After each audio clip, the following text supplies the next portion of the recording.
Hi guys, मेरा नाम है जतिन अग्रवाल। आप जुड़ चुके हैं the bull of the last street channel के साथ। आज का अपडेट जो है वो इस रिगार्डिंग है कि सिल्वर के ईटीएफ फाइनली मार्केट में आ रहे हैं। तो कुछ टाइम पहले बात चल रही थी, इनफैक्ट काफी टाइम से मैं सुनता आ रहा हूं कि सिल्वर के ईटीएफ भी होने चाहिए, जैसे गोल्ड ईटीएफ आपके होते हैं, बट सिल्वर के ईटीएफ मार्केट्स में नहीं थे।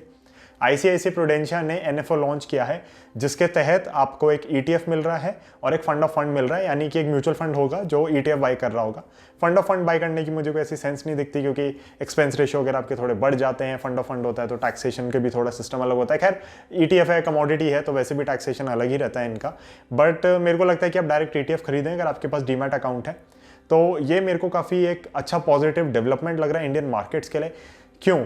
क्योंकि देखो, गोल्ड तो आप फिजिकल फिर भी एक बार को खरीद के स्टोर कर सकते हो, बट चांदी आप नहीं खरीद के स्टोर कर पाते, राइट। अगर आप ईटीएफ लेंगे तो चांदी में जो मूव आ रहा है वो आपको कहीं ना कहीं प्ले करने को मिल जाएगा। आप मुझसे भी कह सकते हो जतिन, लेकिन चांदी तो एमसीएक्स पे ट्रेड होती है। बिल्कुल होती है, बट वो ट्रेड होती है, आप उसमें इन्वेस्ट नहीं कर पाते, राइट। अगर आप एमसीएक्स में कॉन्ट्रैक्ट स्क्वायर ऑफ नहीं करो तो वहां पे भी आई थिंक फिजिकल डिलीवरी का है रूल। बट चांदी आप स्टोर कैसे करोगे, क्योंकि चांदी आती इतनी ज्यादा है। चांदी का जो रेट होता है, राइट, जब हम सोने की बात कर रहे होते हैं तो ग्राम्स में होता है, चांदी ग्राम्स में नहीं होती उस हिसाब से, राइट। तो चांदी बहुत ज़्यादा मुश्किल है स्टोरेज, उसकी ऑक्सीडाइजेशन बहुत जल्दी होती है उसके अंदर। तो कहीं ना कहीं चांदी के जो ईटीएफ आए हैं वो एक बहुत ही पॉजिटिव डेवलपमेंट है। मैं पर्सनली इसके अंदर इन्वेस्ट करने वाला हूँ, मैं पर्सनली इसके अंदर बाइंग करने वाला हूँ, depending upon the allocation that I want for gold and silver in my portfolio. मेरे ख्याल से अगर आपको ऑप्शन दिया जाता है सोने या चांदी का, आप हमेशा चांदी खरीदें। क्यों?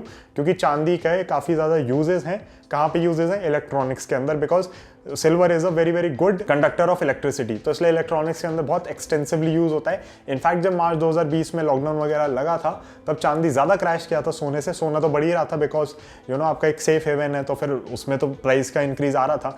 चांदी में लेकिन जो रिकवरी आई उसके बाद, क्यों? क्योंकि चांदी की शॉर्टेज होने लग गई थी एक तरीके से। एक बार को तो मैन्युफैक्चरिंग सारी रुक गई, जो इलेक्ट्रॉनिक्स की आपकी मैन्युफैक्चरिंग रुकी तो चांदी की एकदम जो डिमांड थी वो खत्म हो गई। बट फिर जब डिमांड वापस आई तो सप्लाई शॉर्टेज हो गई, सप्लाई स्क्वीज हो गई, तो इसलिए चांदी ने बहुत आउट परफॉर्म किया गोल्ड को। तो मेरे ख्याल से it's a very very good instrument to have in your portfolios. इसके एक्सपेंस रेशियोज वगैरह होंगे छोटे मोटे, बट वो आई थिंक आप लोग बेयर कर सकते हैं, क्योंकि खुद से चांदी स्टोर करना बहुत बड़ी हेडेक की बात है। एंड आपके डीमैट में रहता है, कोई दिक्कत नहीं होती। सेबी की गाइडलाइंस बहुत स्ट्रिक्ट हैं इस मामले में। तो होता क्या है कि जो भी आपका सिल्वर ईटीएफ होता है तो कंपनी को सिल्वर प्रॉपर्ली खरीद के रखना पड़ता है। कस्टोडियन होता है, ये होता है, वो होता है, स्टोर करते हैं वेयर हाउस में, इंश्योरेंस करा के रखते हैं। 100 चीज़ें हैं जिसकी हेडेक वो लोग लेते हैं। आपके डीमैट में सीधा सीधा यूनिट्स आ जाती हैं। अभी एक कंपनी ने लॉन्च किया, मल्टीपल कंपनीज लॉन्च करेंगी, तो मेरी रिकमेंडेशन यही रहती है कि खाली एक बिजनेस से या खाली एक बिजनेस हाउस से आप ईटीएफ्स ना खरीदें। जैसे मान लीजिए गोल्ड के ईटीएफ हैं इस समय, एसबीआई के हैं, एचडीएफसी के, एक्सिस के हैं, बहुत सारों के हैं। तो आप एक दो कंपनीज के खरीदें। होता क्या है कि इसमें थोड़ी ना लिक्विडिटी का इशू रहता है as compare to your stocks in the market, क्योंकि स्टॉक्स बहुत एक्टिवली ट्रेड हो रहे होते हैं। अब आप छोटे स्टॉक्स में काम कर रहे हैं तो वहां भी आपको दिखता होगा कि लिक्विडिटी का इशू है, बट ईटीएफ्स के अंदर कमोडिटीज में थोड़ा ज्यादा वो इशू रहता है। तो मेरी रिकमेंडेशन ये है, 2-3 अपना चुनिए और उसके अंदर बाइंग करें। अभी आईसीआईसीआई का आ रहा है विच इज एक्सेलेंट, कोई दिक्कत की बात नहीं है। आईसीआईसीआई बैंक बहुत बड़ा है, प्रूडेंशिया हाउस बहुत बड़ा है, इनका म्यूचुअल फंड का बिजनेस बहुत बड़ा है, इंश्योरेंस बिजनेसेस बहुत बड़े हैं। It's a huge company in the financial space in the Indian market. तो मेरे को कोई दिक्कत नहीं लगती। तो यहाँ पे आप जाके बिल्कुल आराम से खरीदें इसको। बट लेट्स से कि कुछ टाइम बाद, 6 महीने बाद, 2 महीने बाद आपको दिखता है कि एचडीएफसी भी निकाल रहा है, एसबीआई भी निकाल रहा है, तो डाइवर्सिफाई करने के लिए 2-3 ईटीएफ्स बाय कर लें। एक्सपेंस रेशियो थोड़ा ऊपर नीचे हो सकता है हर में, बट होगा क्या, लिक्विडिटी का इशू आपको परेशान नहीं करेगा। फॉर एग्जाम्पल, आपको किसी दिन झटके से सेलिंग करनी है सारी चीज़ों की, तो आपने क्योंकि 3-4 इंस्ट्रूमेंट्स में डाला होगा तो आप सेलिंग बड़े आसानी से कर पाएंगे, because everything is treated differently. HDFC का ईटीएफ अलग होता है, आईसीआईसीआई का अलग होता है। तो बस ये ध्यान रखें। अपार्ट फ्रॉम दिस, मेरे ख्याल से it's a wonderful instrument to have in your portfolio. अब आपको देखना है, आपके एडवाइजर को देखना है कि कितनी एलोकेशन सूट करती है आपको, किस हिसाब से आपको लेना चाहिए। मैं पर्सनली खरीदने वाला हूँ, मेरे लिए सेविंग्स रहेगी ये। So I do not treat commodities, gold and silver particularly as investments, I treat them as savings. तो एफडी ना कराते हुए मैं इसके अंदर पैसा डाल दूंगा, बिकॉज कहीं ना कहीं इकोनॉमीज आपकी ग्रो करती हैं तो ये सब चलता रहेगा, और एफडी से आई थिंक बेटर रिटर्न्स आपको देता रहेगा। So for me these make a lot of sense as per savings.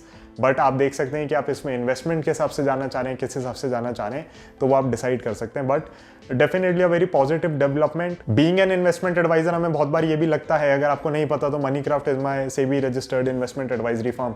तो वहाँ पे हमें बहुत बार रेकमेंड करना होता है कि आप फाइनेंशियल प्लानिंग के तहत अगर हम देख रहे हैं कि किसी को सेफ्टी ऑफ फंड्स चाहिए, तो we want to go with FDs और we want to go with gold और सिल्वर। तो सिल्वर हम रेकमेंड नहीं कर पाते थे बिकॉज सिल्वर हम स्टोरेज का कॉस्ट आपके ऊपर नहीं डालना चाहते, स्टोरेज का रिस्क आपके ऊपर नहीं डालना चाहते। तो होता क्या था कि हम फिर गोल्ड और इसी में रिस्ट्रिक्ट हो जाते थे, जबकि हमें सिल्वर पर्सनली ज़्यादा पसंद है। And I am personally dilated कि एक्चुअली हो गया है because it was long time due. मतलब बहुत टाइम से उम्मीद थी कि होगा होगा आएगा, कोई लॉन्च करेगा, बट अब फाइनली हो गया है। एंड यू नो एक पॉजिटिव डेवलपमेंट है, मैं बार बार आपसे कह रहा हूँ। एंड बीइंग एन एडवाइज़र, मतलब मैं तो अल्ट्रा हैप्पी हूँ इस मामले में कि now we can go ahead with silver recommendation as well, क्योंकि हमें पता है कि क्लाइंट्स को ज़रूरत होती है। अगर आप सेविंग्स करना चाह रहे हैं तो आप और कहाँ पैसा डालेंगे, राइट? स्पेशली अगर छोटी अमाउंट है, it's not in crores, right? तो फिर आप रियल एस्टेट में नहीं जा सकते। मे बी आप रीट्स का रिस्क थोड़ा लेना चाहें, बट सेविंग्स में आपको रहता है ना कि जो पैसा डाला है यार वो तो मिल ही जाए, या उसमें वॉलेटिलिटी बहुत ही कम हो। सो गोल्ड, सिल्वर हो गया, एफडी हो गया, ये सारी चीज़ें बहुत अच्छी रहती हैं उसके लिए। सो उसके लिए मेरे को लगता है कि काफ़ी यूजफुल रहेगा। Again it's not an investment advice, not a recommendation to buy or sell this thing, but आपको पता होना चाहिए कि एक डेवलपमेंट हुआ है and how it can benefit you if you want to invest into it. तो फिर ये मतलब आपको बस चीज़ पता होनी चाहिए, इसलिए मैंने वीडियो बनाई है।